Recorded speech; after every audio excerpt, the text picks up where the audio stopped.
Les modèles prédictifs sont au cœur de nombreux projets data. Prédire si un client va acheter, churner ou cliquer, c'est utile, mais est-ce vraiment suffisant? La prédiction ne dit pas pourquoi un événement se produit, ni comment nos actions peuvent l'influencer. Et quand il s'agit de comprendre quand cela arrivera, les choses se compliquent encore davantage. Et ce n'est pas simplement de l'IA, c'est de l'IA qui pense plus loin. Mais alors, comment passer de la simple prédiction à la compréhension des causes? Faut-il jouer les devins pour prédire quand un événement se produira?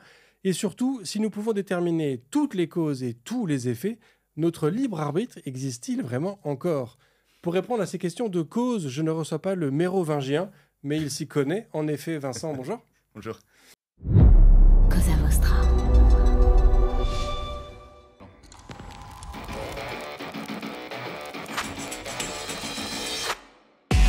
Bonjour, je suis Bruno Soulez, je suis un dev, D-E-V, pour différents, extraordinaires et visionnaires. Bienvenue dans If This Then Dev, le podcast qui veut résoudre le problème avant de passer au dev. Chaque semaine, je recevrai un expert pour décoder un sujet ou une tendance de notre formidable métier d'artisan du numérique. Sans en faire un tuto, nous parlerons d'une techno ou de notre quotidien de dev. Une discussion sans boucle, sans condition, mais compilée, afin d'en comprendre tous les éléments avant de passer au dev. Ce podcast est une production Cosa Vostra, où nous codons comme nous accompagnons nos clients, en étant différents, extraordinaires et visionnaires. Alors Vincent, est-ce que tu pourrais te présenter pour les quelques personnes qui ne te connaîtraient peut-être pas? Ouais, je suis ingé de recherche chez Probable. Probable, c'est la spin-out de l'INRIA, donc l'INRIA qui est le labo national d'informatique, de l'équipe de Scikit-Learn, et on vise à développer un modèle commercial au-dessus de l'open source. Et ce que je fais moi, en particulier, c'est beaucoup d'open source déjà, donc de dev, autour de Scikit-Learn et des librairies connexes, donc, comme Scrub et Hazardous. Et je fais aussi pas mal de recherches donc, en ce qu'on appelle l'analyse de survie, qui est un domaine spécifique en fait, du domaine de la prédiction. Mais je travaille aussi de mon côté pas mal sur des systèmes agentiques, des choses avec de l'IA plus proche des LLM. Et le point commun de pas mal de beaucoup d'éléments de ce domaine-là, c'est la causalité. Parce qu'on s'intéresse, par exemple, quand on a un prompt, à quel est le résultat qu'on peut attendre sur l'output de l'LLM, mais aussi de manière plus classique dans la survie. Généralement, ou dans le biomédical ou ce genre de domaine, quand on pose une question, on va souvent poser une question causale. C'est-à-dire que si j'ai un médicament et que je vais être capable de déterminer quel est l'effet de ce médicament sur une population ou une sous-population, je ne veux pas simplement de l'association, je veux vraiment de la causation. Je veux vraiment être capable de déterminer que, oui, non, ce médicament a contribué à tant en termes d'une métrique qui m'intéresse ou un effet qui m'intéresse. Typiquement, la réduction du mal de tête ou peut-être même l'amélioration du nombre d'années de vie en bonne santé. Okay. Ce genre de choses. Donc il s'agit d'aller au-delà de la corrélation aussi, c'est un peu ça le... C'est ça. On veut aller au-delà de l'association et d'aller vraiment vers la causation, qui est en fait l'effet fondamental qui nous intéresse, okay. Mais qui est également beaucoup plus dur à obtenir parce que ça repose sur beaucoup d'hypothèses. Ok. On va être amené à creuser un peu tous ces différents sujets parce qu'il y a des concepts mathématiques, presque philosophiques qui sont intéressants à creuser. Avant, donc, tu nous parles de Scikit-Learn, qui est peut-être pas forcément un projet connu de tout le monde. Tu peux nous en donner un peu dans les grandes lignes l'objectif? Avec plaisir. Alors pour les data scientists qui nous écoutent, je pense que beaucoup auront déjà connaissance du projet. Pour les autres, c'est assez simple. C'est un projet qui a aujourd'hui peut-être environ 10, peut-être même 15 ans en fait. J'avoue, je suis même plus sûr de la date. C'est un projet qui est né à l'INRIA, si je ne me trompe pas, qui a notamment été porté par Gaël Varocco, qui est le boss de l'équipe dans laquelle je travaille toujours aujourd'hui, qui, à la base, sont des chercheurs qui s'intéressent sur le cerveau. Ils s'intéressent à des méthodes variationnelles, des méthodes pour observer, débruiter des signaux. Donc là, on revient un peu sur le traitement du signal. Des signaux du cerveau qui soient des imageries IRM ou alors des imageries avec des capteurs en fait, qui vont générer des signaux électriques quand on les place sur le crâne.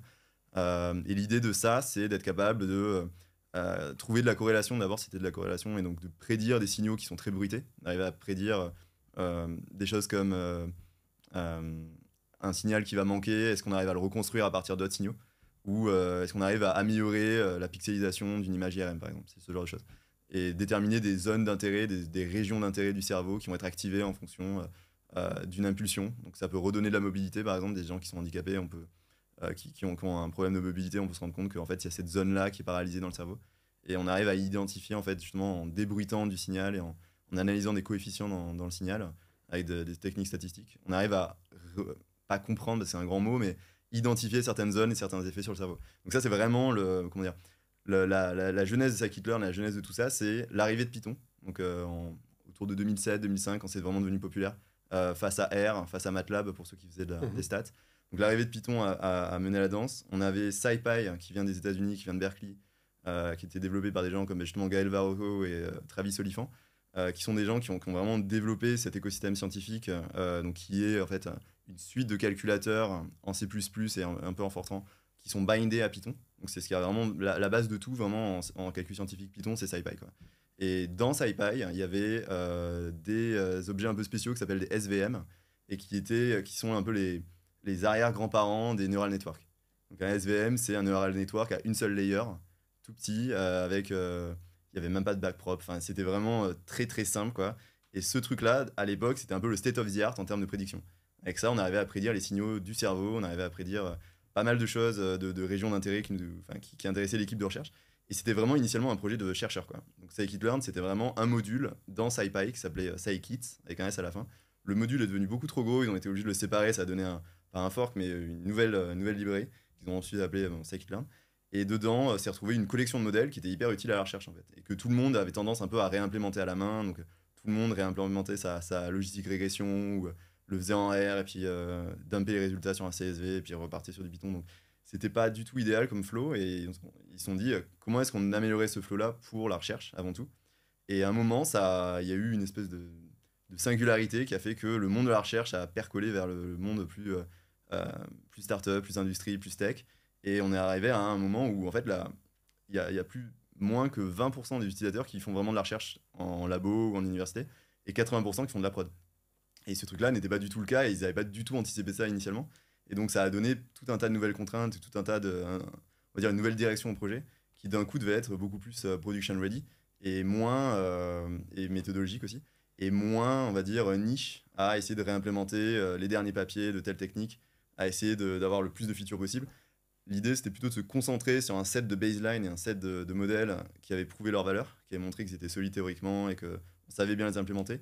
Et après, de rajouter tout un tas d'ops, c'est-à-dire de tooling, de méthodologie, de trucs un peu pratiques, pour arriver à avoir, on va dire, un ensemble de techniques cohérentes, quoi. Donc, c'est-à-dire des choses qui vont pas être des modèles, mais des choses qui vont être comment est-ce qu'on sélectionne de la donnée, comment est-ce qu'on cross-valide des choses, qu'on fait du bootstrap, enfin, tous ces trucs-là.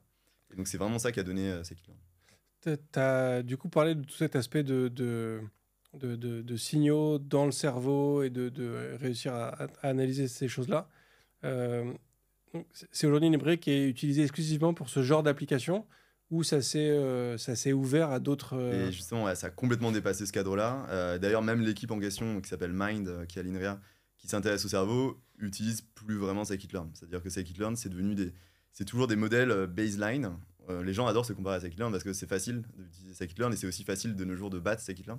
Mais ce qui est génial avec scikit-learn, c'est que ça s'utilise en 2 secondes, quoi. C'est un import et tout le monde a compris comment l'API marchait. Il y a un design qui est commun. En fait, l'API, tout le monde a en tête le feed predict. C'est vraiment cette espèce de design qui ensuite a été presque transformé en un espèce de standard un peu implicite dans l'écosystème. Mais ce qui est génial, c'est qu'effectivement, on peut se benchmarker avec et on peut très facilement développer, avec d'autres techniques, mais avec du PyTorch, aujourd'hui du deep learning, développer des techniques qui vont faire beaucoup mieux que ce que fait scikit-learn parce que c'est pas du tout la même, il n'y a pas la même profondeur d'apprentissage.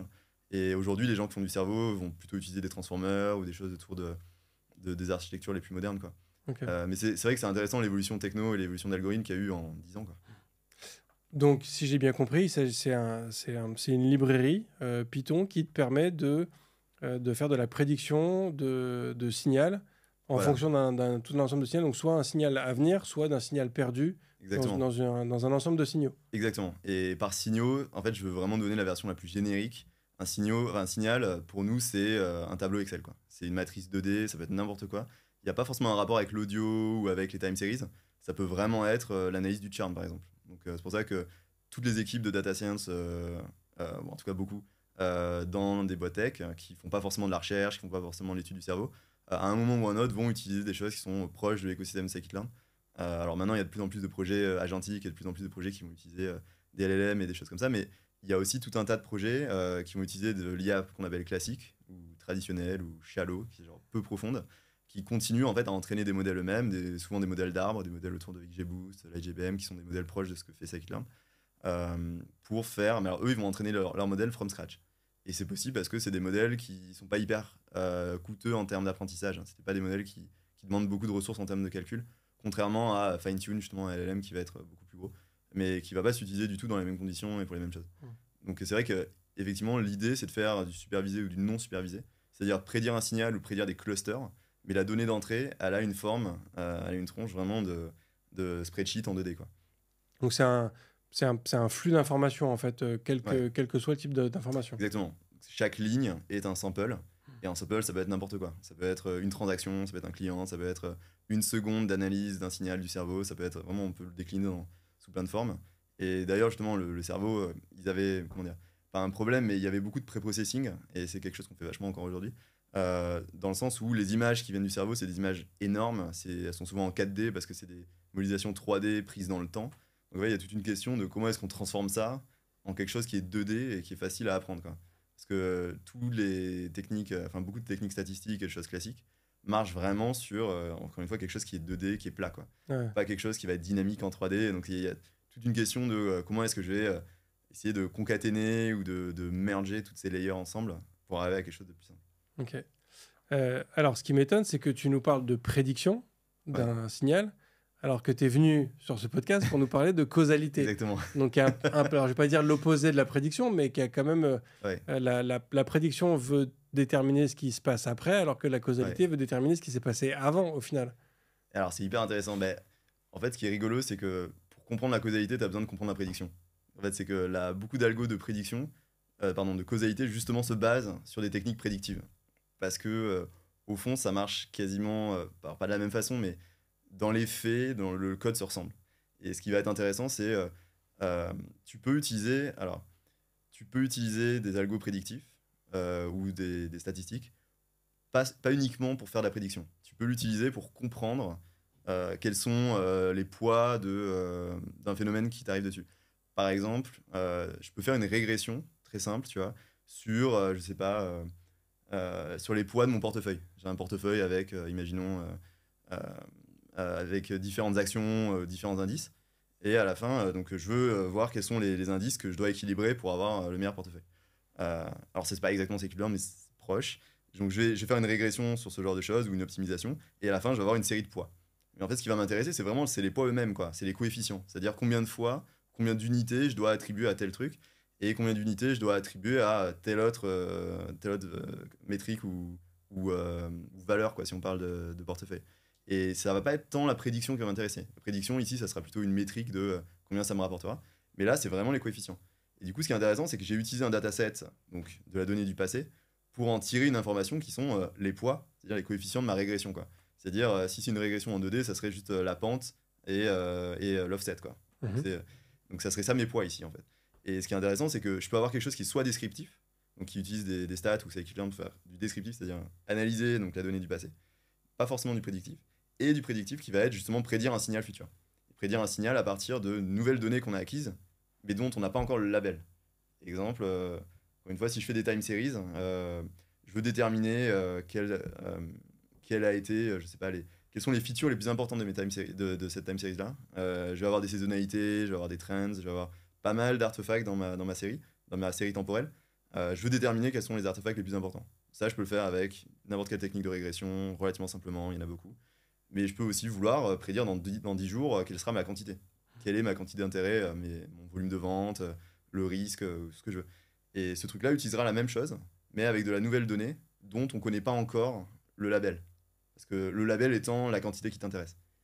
Et, pareil, imagine je dois prédire une quantité d'électricité qu'il va me falloir pour une usine. Je connais le planning de mon usine à l'avance. Je sais quelles machines vont être activées à l'avance. Je sais aussi, ça serait mes features, je sais aussi, grâce à par exemple RTE, la quantité d'électricité que j'ai consommée à tel jour, telle date. Si on est aujourd'hui, donc mercredi, je connais à l'avance pendant la semaine prochaine tout le planning de toutes mes machines et je veux prédire la quantité d'électricité. Ce que je peux faire, c'est utiliser donc, un modèle scikit-learn ou un modèle de stats pour analyser à partir des signaux que j'avais avant les coefficients qui vont être attribués à chaque machine. Donc, combien est-ce que chaque machine consomme d'électricité en fonction de paramètres extérieurs, la météo, tu vois, même si les employés sont en grève, tu vois, pas mal de quantités différentes que je vais ajouter comme feature. Et le but de ça, c'est ensuite de prédire quelle sera la quantité d'électricité dont j'ai besoin dans la semaine qui suit et les jours suivants, en fait. Et la semaine suivante, je récupérerai cette information pour de vrai. Parce que RTE me dira effectivement combien j'ai consommé. Et c'est ça mon label, en fait. Donc c'est ce truc que j'ai prédit. Je vais le superposer à la réalité. Et ça va me donner une espèce d'erreur online, quoi. Ça va me dire, est-ce que sur ma prédiction, j'ai été loin ou proche de ma target. Et ça après, je l'intègre sur mon dataset d'entraînement. Et ce que je veux faire ensuite, c'est minimiser cette erreur offline. C'est-à-dire, sans faire une prédiction qui va être jouée, je veux être sûr que offline, donc en entraînement, mon algorithme arrive effectivement à minimiser cette distance, quelle qu'elle soit. Ça peut être n'importe quelle métrique entre les deux. Et c'est ça vraiment la grande idée du truc. On acquiert, donc on a de la donnée labellisée, si possible, dans le passé, et on sait qu'on va en acquérir à nouveau, mais pas aujourd'hui, parce que sinon on n'aurait pas besoin d'algorithme, quoi. Et on construit ce signal prédictif qu'on va ensuite comparer à la réalité. Si t'as pas le feedback, c'est très dur. Ou alors si le feedback est très loin, si t'attends 1 an avant d'avoir, c'est très dur. Mais des fois, c'est ce qui arrive. Et donc la causalité va s'intéresser à, donc pas uniquement l'association entre les poids, parce que là, imagine, ce que j'aurai là, c'est de la causalité entre les différentes machines. Donc chaque machine va consommer une certaine quantité d'électricité.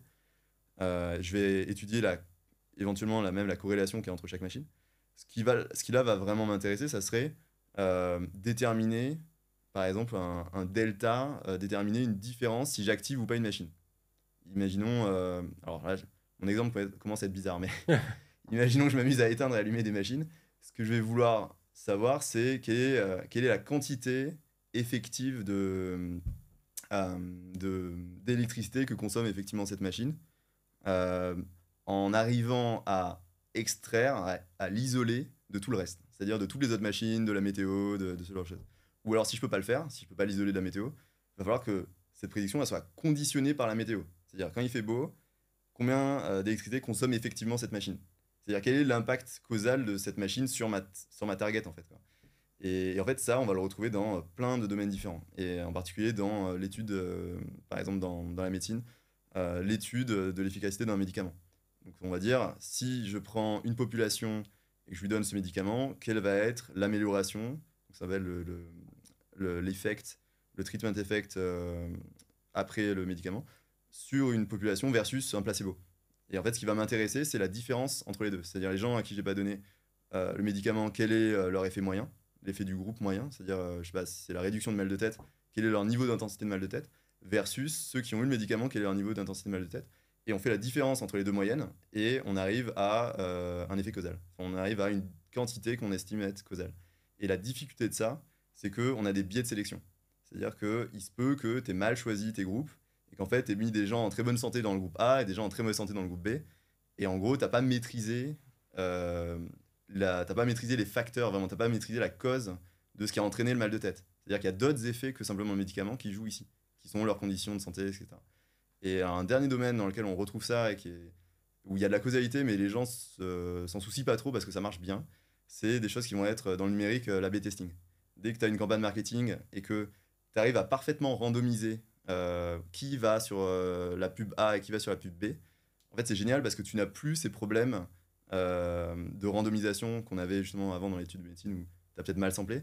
Là, tu sais que si la personne se retrouve dans le groupe A versus le groupe B, c'est du pur hasard. Et c'est super parce que dans ce cas-là, tout ce que tu as à faire pour mesurer la quantité causale qui est à quel point ma pub me rapporte effectivement de l'argent ou à quel point ma conversion augmente, j'ai juste à faire la moyenne de A moins la moyenne de B, quoi. Parce que je sais que la seule chose qui a permis de conduire une personne, un individu vers A ou B, c'est la chance, quoi. J'ai juste au hasard attribué, fait mon routing.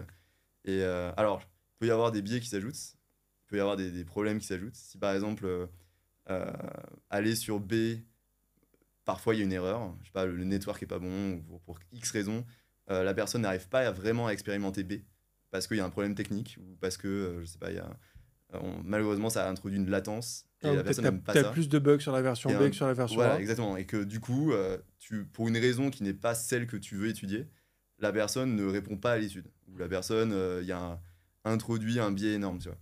Donc, tu peux quand même malgré tout avoir des problèmes de causalité là-dessus.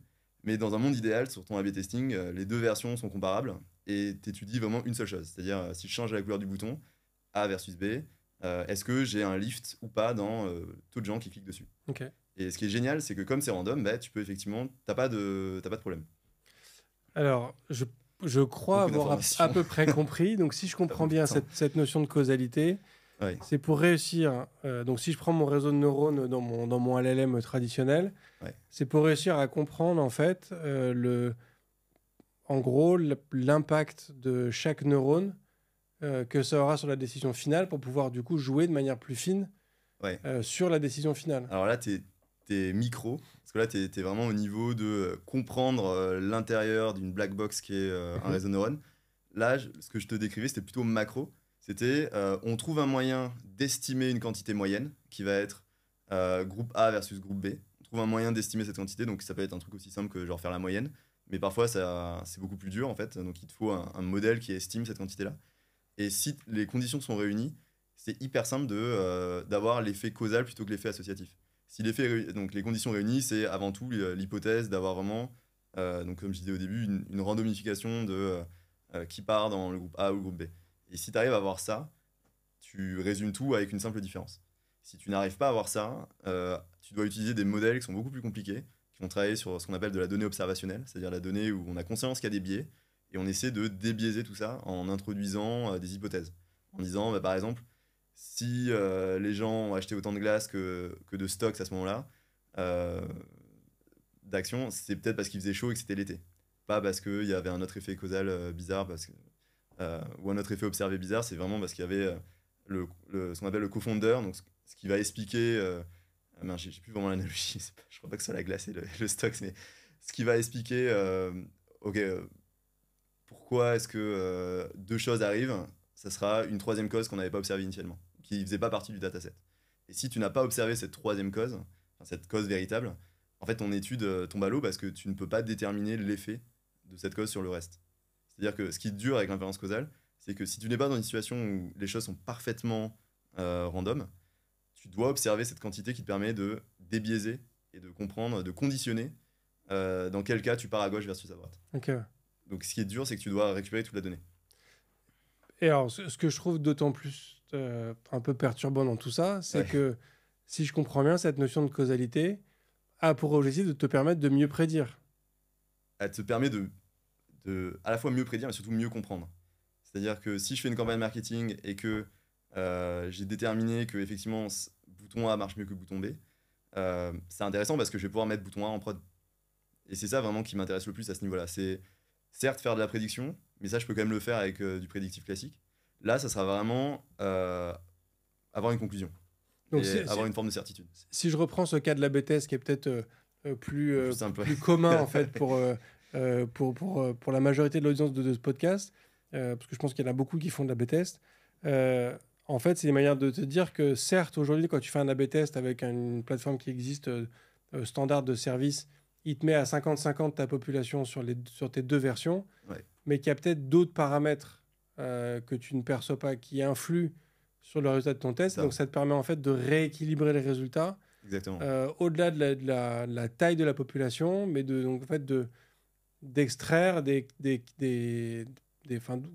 retirer de ton résultat des personnes qui sont, ou de les pondérer peut-être ou... C'est plutôt de la pondération en général. Okay. Si tu vas dire effectivement une personne ou un groupe de personnes qui est, imaginons la crypto, des gens qui sont hyper bullish sur la crypto versus des gens qui sont moins bullish. Si tu fais une étude où tu détermines est-ce que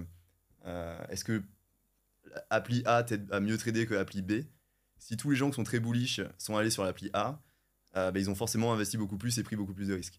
Et du coup, si tu n'as que des gens bearish sur appli B, le problème c'est qu'effectivement ils ont moins investi, ils ont moins pris de risques, et du coup les résultats sont plus vraiment comparables.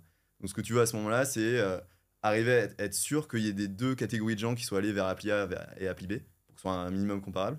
Et surtout, une personne qui est rare, c'est-à-dire une personne qui serait bearish et qui allait dans l'appli A, tu veux la weighter vachement plus. Tu veux lui donner beaucoup plus d'importance parce qu'elle est très rare. Dans une mer de gens qui est très, très bullish, la personne bearish a un signal qui est rare. Donc elle, effectivement, tu veux la compenser vers le haut, tu veux l'augmenter, en fait, tu veux augmenter la taille de cette valeur-là.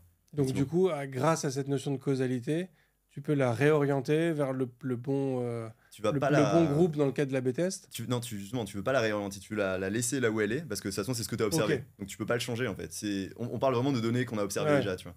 Donc en fait, comme elle est déjà là, tu veux juste prendre en compte le fait qu'on sait que c'est une personne qui est bearish et qui se retrouve dans un groupe où en fait elle est en minorité. Et donc il faut multiplier son effet par beaucoup, par en fait 1 divisé par le nombre de gens qui l'entourent, quoi. Ok, j'entends. Euh, Ou plutôt l'inverse. dans ce que tu as divisé par ça. évoqué aussi sur... si je reprends ton exemple tu as une bouteille d'eau et un verre d'eau, si jamais tu veux te... Dans cet exemple que tu avais sur cette usine qui veut prédire sa consommation électrique, Ouais. tu parlais du fait que tu vas prédire ta consommation en fonction d'un ensemble de paramètres, que après tu vas comparer ça à la réalité. Mhm. Dans quelle mesure est-ce que ça, c'est pas juste enfin, tout ça, c'est pas juste du réentraînement d'un modèle Ouais. versus une... Enfin, Ouais, en fait, tu poses une question légèrement différente. C'est-à-dire que quand tu utilises du pur prédictif et que tu t'intéresses pas à la causalité, tu dis juste, ok, en fonction des machines qui sont allumées, quelle est en moyenne, après je peux calculer une erreur, mais quelle est en moyenne l'énergie qui va être consommée demain, après-demain, par heure, etc. Donc tu dis, voilà, je veux juste une quantité. Quand tu poses une question causale, tu te dis, qu'est-ce qui cause cette quantité vraiment? Qu'est-ce qui joue sur cette quantité? Donc, c'est-à-dire que si je m'amuse à éteindre une machine, euh, de combien je peux espérer cette quantité baisser? C'est vraiment ça qui va m'intéresser en fait. C'est vraiment le what if. Donc, donc là, j'ai observé donc, mes machines qui sont activées dans le temps. Qu'est-ce qui se serait passé si en fait cette machine avait été éteinte? Et en fait, c'est dur. Tu peux pas vraiment savoir parce que tu seras jamais exactement dans les mêmes conditions. Tu n'as jamais le compteur factuel en fait. Tu sais pas exactement.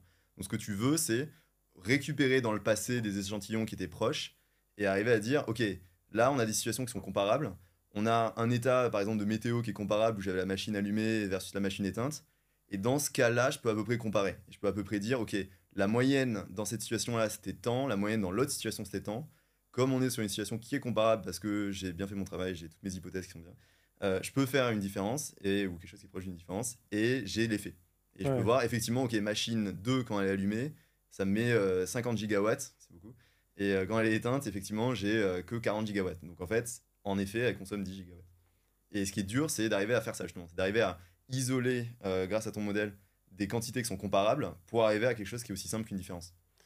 Donc c'est vraiment En fait, ce qui change, c'est le what if, c'est la question, Ouais. tu vois. autant sur cet exemple de la B-test, je comprends comment est-ce que tu peux, entre guillemets, de manière dynamique, utiliser les trucs. C'est-à-dire que du coup, Ouais. tu vas appliquer toutes ces pondérations pour ajuster le résultat de ton score et donc prendre ta décision. Si je prends le cas de l'usine, en fait, euh, j'ai du mal à voir comment est-ce que tu peux exploiter ça. Et j'ai envie de dire de manière programmatique. C'est-à-dire que pour moi, ce que tu décris là, au final,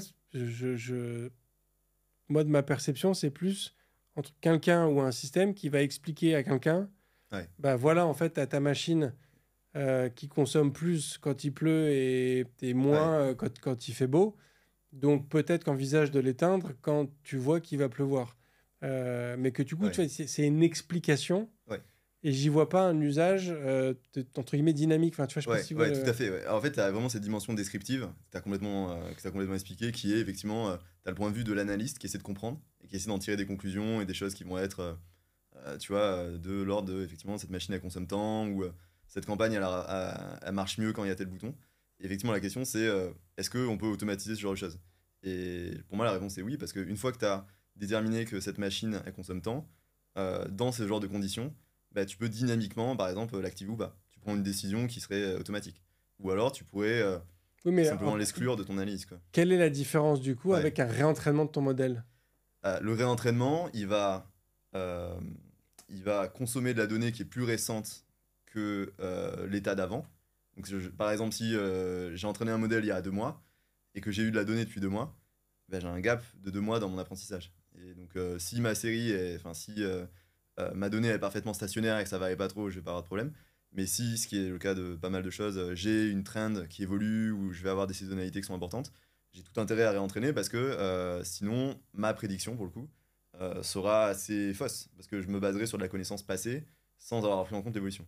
Du coup, j'ai besoin de réentraîner pour prendre en compte en vrai, l'historique qui arrivait entre les deux, quoi.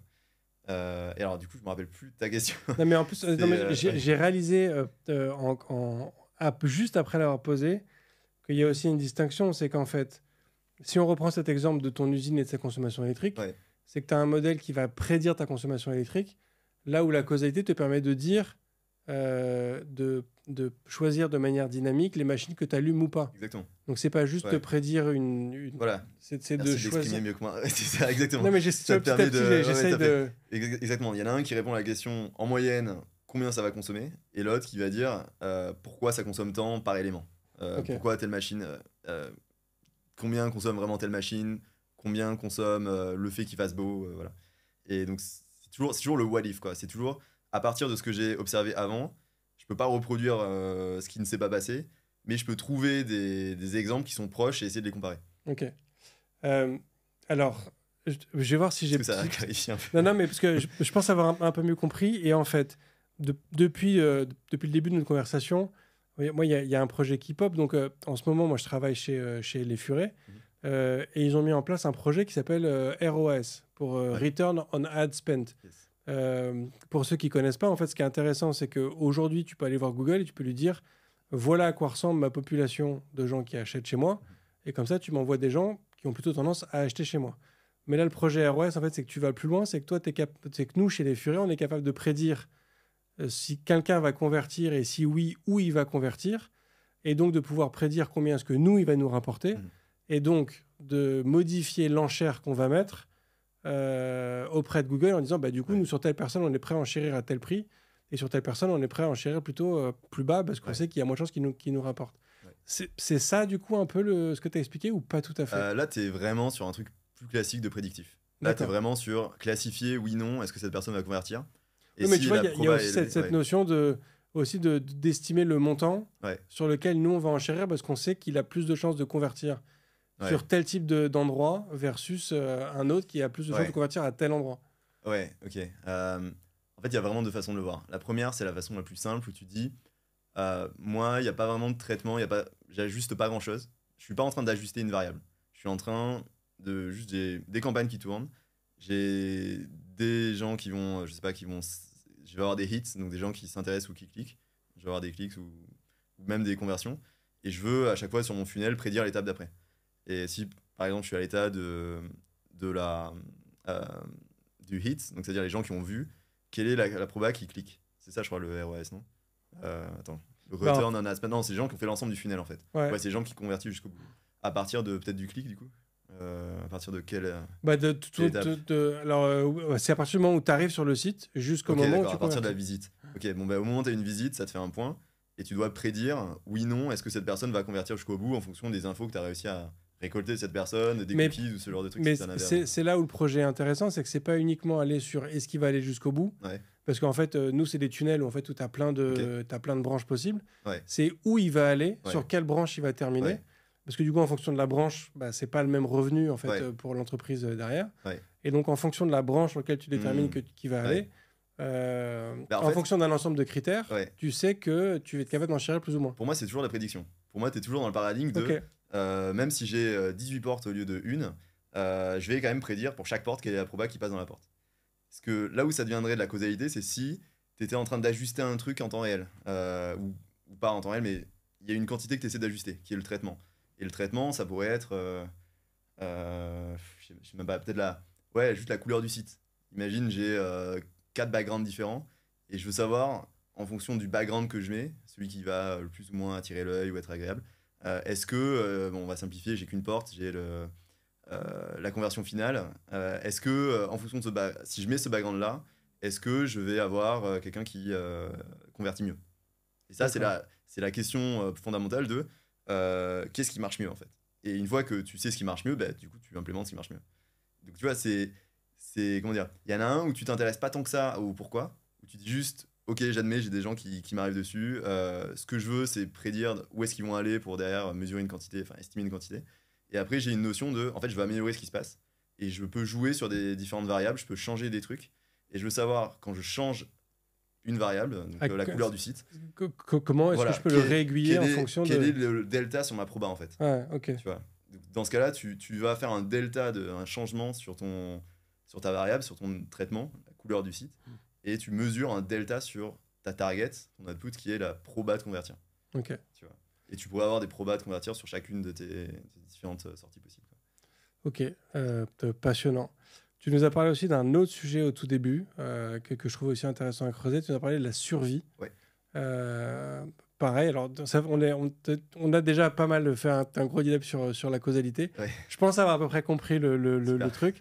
Alors, c'est bon. Mais du coup, je serais intéressé de creuser aussi sur cette notion de survie et ce que ça veut dire. La survie, c'est un peu plus niche. Ça vient vraiment du monde des biostatisticiens. Ça vient du biomédical, ça vient du monde des gens qui travaillent avec des patients ou font des études sur des cohortes de patients et essaient de déterminer quelle est... alors, c'est un peu triste à la base, c'est déterminer combien de temps il leur reste à vivre, quoi. Ou quelle est la probabilité qu'il leur arrive un événement comme la mort ou autre événement négatif dans le temps. Donc en fait, pour résumer, c'est une forme de régression sur l'espérance de vie de chaque personne. Mais le problème, c'est qu'il te manque de la donnée. En général, le problème, c'est que cette régression-là, sur une cohorte, par exemple, de gens qui ont le cancer, qui a duré 10 ans, heureusement, tout le monde n'est pas mort. Donc il y a des gens, mais l'étude est finie.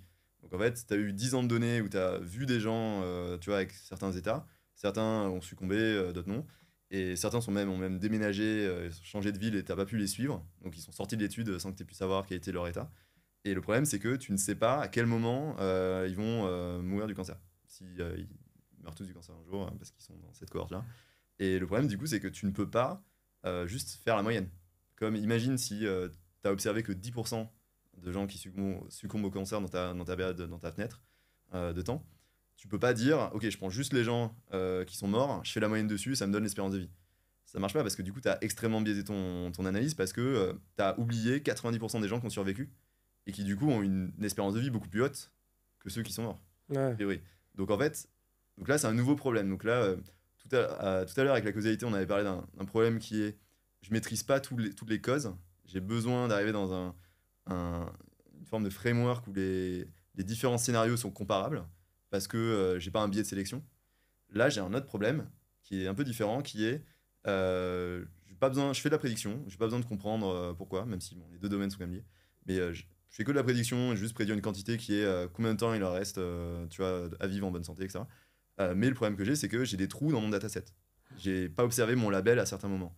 Et en fonction de si j'ai pas du tout, de la quantité de trous que j'ai, de à quel point j'ai pas observé mon label, ça va être de plus en plus dur de prédire avec les techniques classiques. Si j'ai quasiment observé tout le monde, bon, même si j'ai une omission de une ou deux personnes, c'est peut-être pas très grave pour faire ma régression, quoi. S'il m'en manque plus de 50%, ça devient horrible. Je peux pas avoir un estimé correct, quoi. Donc je suis obligé d'utiliser des techniques qui prennent ça en compte et qui vont étudier ce qu'on appelle le time to event, c'est-à-dire le temps entre le moment où un patient rentre dans une étude, il est inclus dans une étude, et le moment où on a l'événement d'intérêt, qui peut être encore une fois négatif comme positif, ça peut être simplement sortir de là en bonne santé, lié à un événement, genre une greffe, quoi. Quelle est la proba dans le temps que la personne atteigne cet événement ou pas. Donc, on reprend un exemple sur le cancer. Ce qui va vraiment m'intéresser à la fin, c'est d'avoir des courbes de probabilité que l'événement arrive. C'est vraiment ça que je veux en fait. C'est-à-dire, sur un patient qui rentre dans l'étude, au début, on admet qu'il a une proba de survivre à 100%. S'il est rentré dans l'étude sans avoir l'événement, alors il a survécu au moins les 10 premières secondes où il était dans l'étude, quoi. Donc il a un taux de survie à 100%. La question, c'est quelle est sa survie le lendemain, le surlendemain, dans 6 mois. Et en fait, ça fait une courbe qui est monotone, qui ne fait que décroître. Jusqu'au moment où soit elle atteint 0, cette courbe, soit il y a un phénomène de saturation parce qu'on n'a pas observé tout le monde dans l'étude. Et en fait, on sait que dans 4 ans, tu as 30% de chance de survivre. Mais on n'est pas capable d'extrapoler, d'aller plus loin que ça parce qu'on n'a observé personne qui a eu l'événement après cette période, vu la taille de notre étude, quoi. Donc en fait, ce qui est intéressant, c'est je veux faire de la régression, mais il me manque de l'info. Et alors, on va revenir sur quelque chose qui va peut-être plus parler aux gens qui écoutent, qui est, par exemple, l'étude du churn. Sur une boîte qui marche bien, on peut espérer que tous les utilisateurs ne sont pas partis. Donc, on peut espérer qu'il y a encore des utilisateurs qui soient là. Mais j'ai quand même envie d'étudier quels sont les groupes qui ont tendance à partir le plus. J'ai quand même envie de voir, en fonction de l'utilisation de mon app, ou de l'utilisation de mon service, ou des reviews que j'ai sur Google, etc., quelle est la proba que les individus similaires à celui-là partent dans le temps.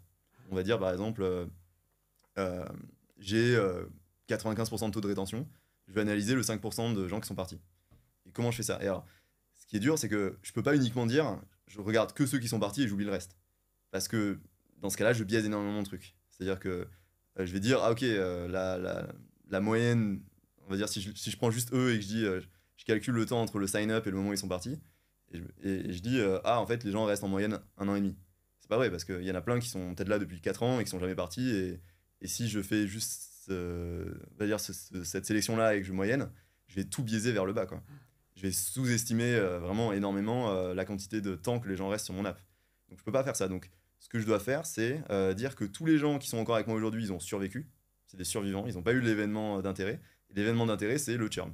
Ils ont survécu au churn, tous ces gens. Donc j'utilise des modèles spécialisés qui vont prendre en compte, qui vont dire que quand j'observe un churn, je l'observe à une certaine date. Je l'observe à 30 jours, je sais pas, 4 ans après avoir sign up.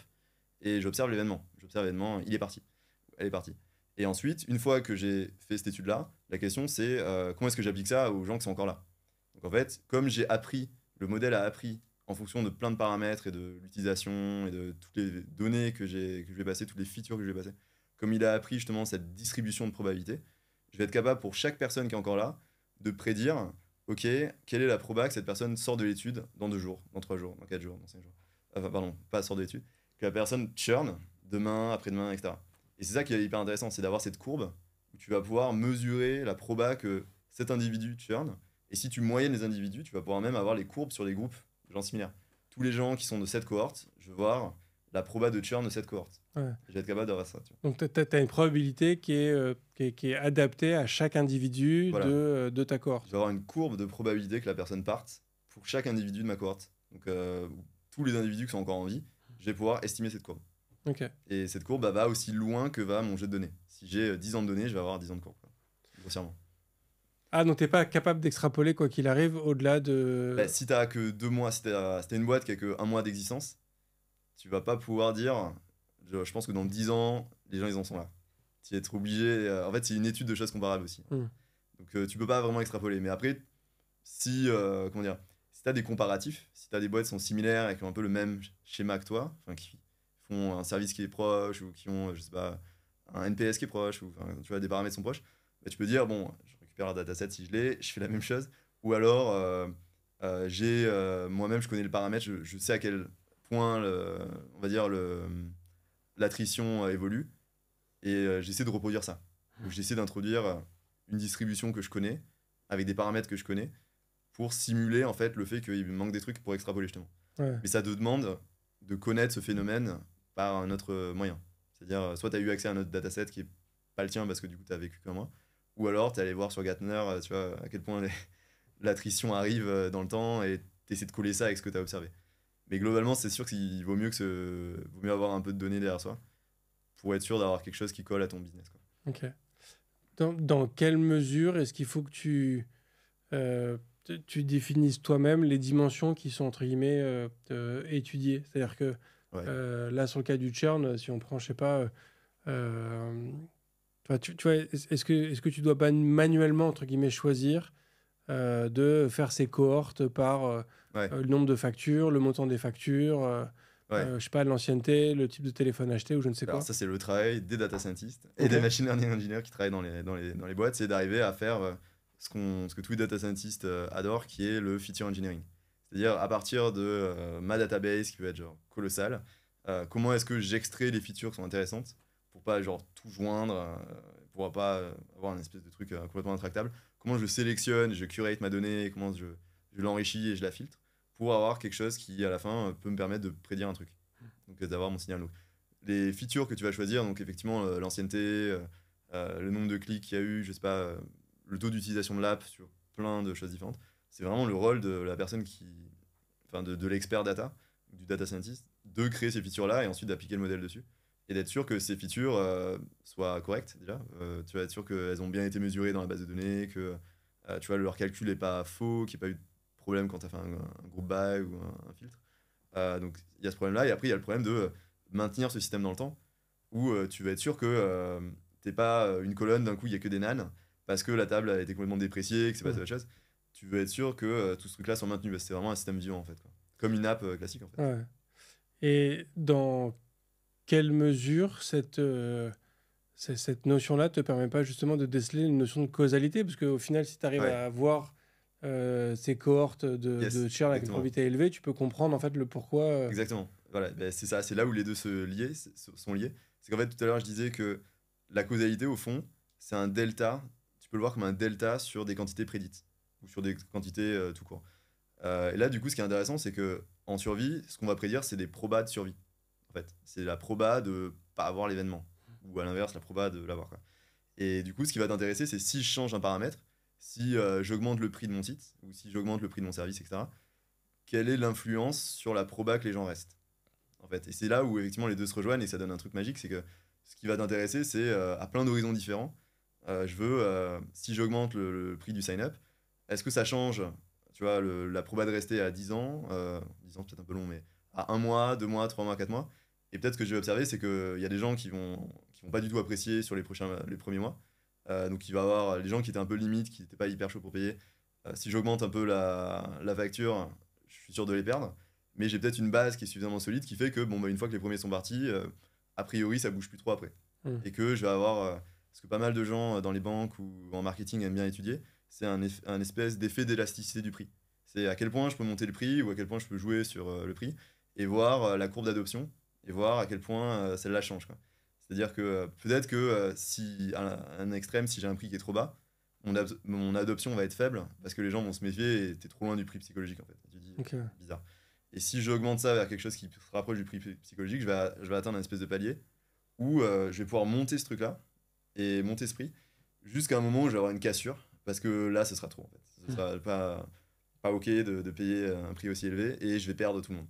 Ok. Donc c'est un truc qui est hyper intéressant en causalité qui est cette espèce d'élasticité où tu vas, en fonction de ton traitement, qui est le prix ici, tu t'amuses à calculer la trajectoire de la variable d'intérêt, qui est l'adoption, ou le churn, quoi. Super intéressant.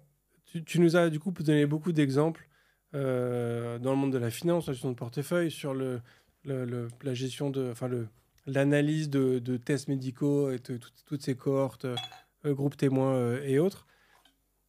Ce qui me laisse à penser que ce sont des technos ou des outils ou des méthodes qui sont un peu plus anciennes. Tu nous évoquais tout à l'heure que Scikit avait plus de 10 ans ou plus quasiment 15 ans.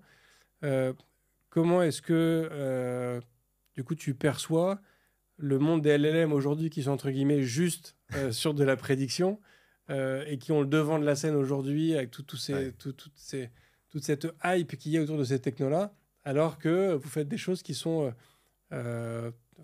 qui ont un usage depuis plus longtemps et à des niveaux parfois plus importants. Ouais, pour moi c'est une super question, c'est la question que tous les gens autour de moi se posent en ce moment, c'est effectivement notre place dans un monde où ce qu'on fait a moins la hype effectivement que les LLM. Mais je pense qu'il y a vraiment de la place pour tout le monde, c'est-à-dire que déjà le LLM c'est vraiment juste l'évolution de ce qu'il y avait avant.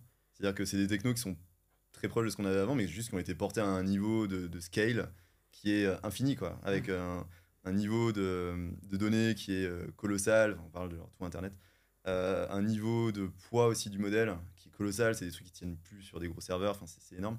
Donc en fait, c'est juste la trajectoire heureuse de en fait, ce qu'on a voulu avant, quoi. Donc c'est vrai que c'est un petit peu peut-être ingrat de dire maintenant que c'est là, ah c'était mieux avant. Enfin, non, c'est juste notre travail qui a permis d'aller vers ça en fait. Et je dis notre, moi j'ai pas trop participé personnellement, mais tous la communauté des gens qui font de l'IA, en fait, au fond, c'est logique d'être arrivé là, quoi. C'est à force d'améliorer les performances, à force d'améliorer les architectures et d'aller vers quelque chose de plus en plus scalable qu'on arrive à ça. Donc quelque part, c'était assez logique d'arriver là si c'était possible d'y arriver, quoi, d'une certaine façon. Et après, de manière plus, comment est-ce qu'on utilise ça et notre place là-dedans, je trouve que c'est assez complémentaire en fait. Tu vois. C'est-à-dire qu'avec Scikit-learn, tu pouvais pas parler à Scikit-learn. Tu peux pas, tu peux toujours pas le faire d'ailleurs. Tu peux pas lui poser des questions sur tu vois, le monde, sur aller comprendre quelque chose que tu n'as pas compris sur Stack Overflow, sur Wikipédia. Tu n'auras pas cette génération de très haute dimension. En fait, on ne fait pas les modèles classiques et les modèles de stats font de la discrimination, font de la prédiction, ils font pas de la génération. On peut pas générer des images avec Scikit-learn, on peut pas générer du texte avec Scikit-learn, ou alors faut vraiment y aller.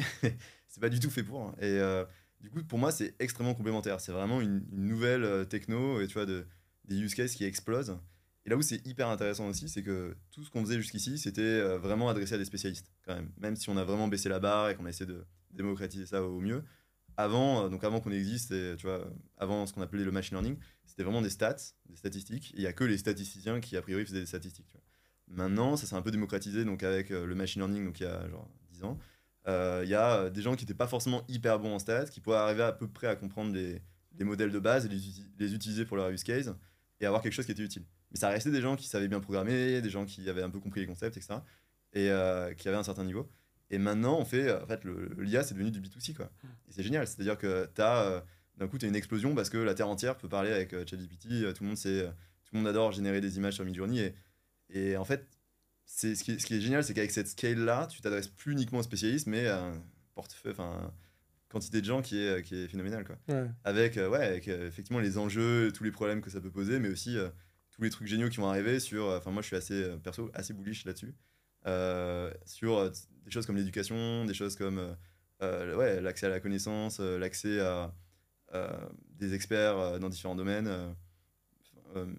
Juste scouter l'internet ou scouter Twitter sans la toxicité de la plateforme, juste récupérer l'info telle qu'elle te va. Enfin, je suis assez honnêtement assez optimiste. Et bon, je sais pas si on discute de ça ou pas, mais là, il y a clairement deux groupes ou deux religions qui sont un peu en train d'arriver. C'est les gens qui sont très maximalistes sur l'IA, justement, et donc les gens qui sont plutôt de la Silicon Valley et qui pensent que la General Intelligence est en train d'arriver, donc la GI est en train d'arriver. Et justement, les gens qui sont plutôt en Europe en général et qui disent tout ça c'est de la hype et rien vaut une bonne vieille régression linéaire, on est super content avec ça. Et je pense que la vérité est un peu entre les deux, c'est-à-dire qu'effectivement, ce qu'on arrive à avoir avec ChatGPT, certes il y a des hallucinations, certes il y a des problèmes, mais c'est déjà quelque chose de complètement incroyable, quoi. Ouais. Honnêtement, la première fois que j'ai utilisé ça, moi-même j'hallucinais de la qualité de la réponse et de à quel point c'était pertinent, c'était presque surréaliste, quoi. Et donc c'est vrai qu'il y a un peu une guerre de religion qui est en train de monter là sur les dernières grosses conférences, genre en Eurips là à Vancouver l'été dernier. Tu sentais vraiment qu'il y avait deux camps, quoi. Tu sentais vraiment qu'il y avait des gens qui étaient plus côté stats et d'autres qui étaient côté Gen AI, et que commence à avoir deux teams qui se parlent moins. Ok. C'est un peu dommage. Donc la question c'est comment est-ce qu'on réunit tout le monde et comment est-ce qu'on détruit les barrières entre les chercheurs, quoi. T'évoquais que le grand boom des LLM actuels, c'est notamment parce qu'ils arrivent à avoir des datasets d'entraînement colossaux, à multiplier les layers, le nombre de paramètres, enfin, de manière assez fat. Si on imaginait que dans tous ces domaines que tu as évoqués, de la causalité, de la survie, avec scikit-learn et autres, vous arriviez à avoir aussi ces effets d'échelle, de passer puissance, on va dire, 1 million. Est-ce que ça veut dire que vous seriez en mesure de trouver la cause de tous les effets ou c'est quoi le... C'est hyper intéressant comme question. En fait, tu peux vraiment mélanger les deux. C'est-à-dire que tu peux utiliser des modèles qui sont surpuissants pour analyser du texte. Et en fait, alors, il faudra vraiment que je trouve un exemple perché, alors j'en ai pas sous la main, mais tu pourrais faire de la survie à partir de corpus et de livres entiers parce que tu les as donné à un modèle de type LLM et que le LLM, alors cette fois, il t'a pas sorti du texte, il n'a pas généré du texte, il t'a vectorisé l'information, il t'en a sorti un vecteur. Et donc un vecteur, c'est quoi? C'est juste une liste ou un array de nombres, de chiffres. Et toi, ce vecteur-là, c'est typiquement ce qui t'intéresse quand tu fais du classique ML. C'est-à-dire que tu as besoin, si tu t'analyses de l'image, du texte, des graphes ou des trucs assez complexes, tu as besoin d'une façon ou d'une autre de le vectoriser. C'est-à-dire d'arriver à le représenter sous une forme de vecteur, c'est-à-dire si j'en mets plusieurs des vecteurs, ça me donne une matrice en 2D. Et ça me permet d'avoir donc de l'information qui a été extrêmement compressée, mais à partir de biais intelligents, c'est-à-dire de LLM ou de réseaux qui ont compris le signal, justement. Et derrière, je peux utiliser des modèles beaucoup plus simples. En fait, une fois que j'ai fait toute cette partie très dure dont on parlait tout à l'heure, qui est le feature engineering, si je fais ce feature engineering automatiquement à partir d'un LLM ou d'un gros modèle de deep learning qui a été entraîné sur des trucs colossaux, derrière, je peux utiliser le résultat de ce truc, donc sous forme de vecteur, avec des modèles vachement plus simples, et ça s'applique comme avant. C'est-à-dire, je peux continuer à faire de la causalité sur des livres, de la survie sur des livres, ou tu vois, de la survie sur de l'image. Il y a des gens qui font ça, justement. Il y a des gens qui font pas mal de survie sur des images pulmonaires. Ils vont dire, ok, j'ai plein de radios des poumons, et je veux savoir, en fonction de la taille de l'œdème ou de la taille du corps observé, si c'est une tumeur, un truc comme ça, quel est tu vois, le temps moyen que la personne va avoir avant d'avoir le niveau 2 de la maladie, par exemple. Tu vois. Et ça, c'est galère, parce que ta donnée d'entrée, c'est des images. tu peux pas directement shooter ça sur un modèle linéaire très simple. Tu vas être obligé d'avoir un gros modèle, un truc de deep learning qui va le préprocesser, et d'ailleurs qui peut lui-même en fait faire cette partie-là de la prédiction. C'est-à-dire qu'il fait, non seulement il peut faire le feature engineering tout seul, mais finalement il peut aussi remplacer ce qu'on appelle l'estimateur à la fin, donc le classifier, il peut aussi le faire lui-même. Donc, c'est-à-dire que tu peux soit réutiliser un truc qui a déjà été entraîné, et le réentraîner toi-même, donc le fine-tune toi-même sur la petite partie à la fin qui t'intéresse, soit tu dis juste, bon, je pense qu'il a été entraîné suffisamment correctement, hop, j'enlève la tête, j'enlève la dernière couche qui me permet d'avoir la classification, je récupère les vecteurs directs, je travaille directement avec le vecteur, je vais couper la tête et je récupère je fais ma passe et je récupère des vecteurs, et ensuite je vais entraîner quelque chose de beaucoup plus léger, qui va s'entraîner sur mon ordi pour quasiment gratos, et là-dessus je vais pouvoir faire donc, ce qu'on faisait avant, l'inférence causale, ma prédiction, etc. Donc tu peux vraiment tu peux mixer ça en fait. C'est ça qui est génial, c'est que tu peux mixer les très gros modèles avec des trucs très légers. Si t'as pas en fait les moyens de réentraîner le gros truc, ou si t'as pas envie de t'embêter avec quelque chose aussi gros en production, quoi. Ok. Canon. Merci beaucoup pour toute cette discussion et tout ce que tu nous as appris aujourd'hui. J'aurais 2 dernières questions pour toi, qui sont les questions rituelles du podcast. La première, c'est est-ce qu'il y a un contenu que tu souhaiterais partager avec l'ensemble des auditoristes ? Il y a plein de trucs que j'ai envie de partager. Je suis en train de retaper la série Silicon Valley. Je ne peux que le recommander, mais je pense que quelqu'un d'autre l'a recommandé déjà. Je crois qu'elle a déjà été recommandée, mais qu'une seule fois. Il y a des trucs qui ont été recommandés plusieurs fois, mais je crois que celui-là n'a été recommandé qu'une seule fois. Ouais, foncez si vous ne l'avez pas déjà vu, c'est un miracle cette série. Ok. Très bien. Et dernière question, qui est la plus importante de ce podcast, tu es plutôt espace ou tabulation ? Je suis pré-commit. Pré-commit. Je le laisse faire pour moi. Non, je plaisante, je suis tab. Très bien. Merci beaucoup, Vincent. Merci. Et merci à tous d'avoir assisté à cet épisode. Voilà, j'espère que vous avez appris plein de choses. N'hésitez pas à nous faire un petit débrief de ce que vous avez retenu de la causalité et de la survie. En tout cas, j'espère que ce podcast sera amené à survivre le plus longtemps possible, et ça peut passer aussi grâce à vous. N'hésitez pas à aller checker le Tipeee du podcast, à mettre un commentaire 5 étoiles sur votre application de podcast préférée, ou si vous regardez ça sur YouTube, à mettre un petit pouce en l'air. Bref, à partager aussi ce podcast autour de vous. Moi, de mon côté, je vous souhaite une très bonne fin de semaine. Je vous donne rendez-vous la semaine prochaine. Et d'ici là, codez bien. Merci d'avoir écouté cet épisode de If This Then Dev, et merci à toute mon équipe de Cosa Vostra à la production de cet épisode. Merci aussi à Alan, Ada, Linus, Bill, Steve et Steve de nous avoir ramenés jusqu'ici. Si ce podcast vous a plu, committez-vous en vous abonnant, déployez-le autour de vous, et vous pouvez aussi nous faire une petite code review en nous laissant 5 étoiles sur votre plateforme de podcast préférée. La conversation continue bien sûr avec vous sur Twitter, LinkedIn, Facebook, Instagram, chacun sa techno, @ifthisdendev ou @bibear, BIBEAR. Vous retrouverez aussi tous nos épisodes sur notre site ifttd.io. Et enfin, si vous avez besoin d'une agence pour vous accompagner, ou si vous souhaitez rejoindre une équipe tech passionnée et passionnante, écrivez-moi sur bruno@cosavostra.com. Merci à tous.